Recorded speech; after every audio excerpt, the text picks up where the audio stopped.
Arts కాలేజీలో మామిడి చెట్టుకి ఏమైంది అనేది ఇప్పుడు మనం క్లియర్గా క్లుప్తంగా తెలుసుకుందాం రండి. చెప్పండి. మనం చూసుకున్నట్టయితే చెదపురుగులు ఇక్కడ చిన్న గోళా చేసుకుని త్వర పెట్టి దీనికి పై వరకు చెక్కుకుంటూ వెళ్ళిపోయాయి. మనం చూసినట్టయితే ఈ బ్లాక్ ఏరియా ఉంది చూసారా, ఈ బ్లాక్ ఏరియా అంతా కూడా చెదపురుగులు మొత్తం తినేసినాయి. మీకు ఎగ్జాంపుల్గా చూడండి,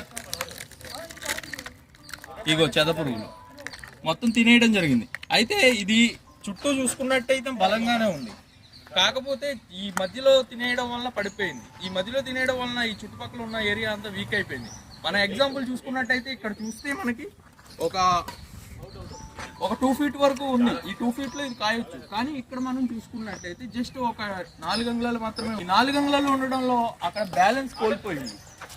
ఆ పైన చూసుకున్నట్టయితే బ్యాలెన్స్ కోల్పోయి జస్ట్ కొంచెం ఒరిగేసరికి మొత్తం బ్యాలెన్స్ కాయలేక పడిపోయింది. ఇది ఎలా అంటే ఒక జిమ్ చేసే పర్సన్ ఎముక నిప్పుంటే వెయిట్ లిఫ్టింగ్ చేయగలడా? చేయలేడు కదా. అదేవిధంగా ఈ చెట్టు కూడా ఒరిగిపోవడానికి కారణమైంది. అలాగే మనుషులు వచ్చేసరికి పలానా ఇయర్లో పుడితే ఇన్ని ఇయర్స్కి వాళ్ళకి ఏజ్ ఎంతో తెలుస్తుంది.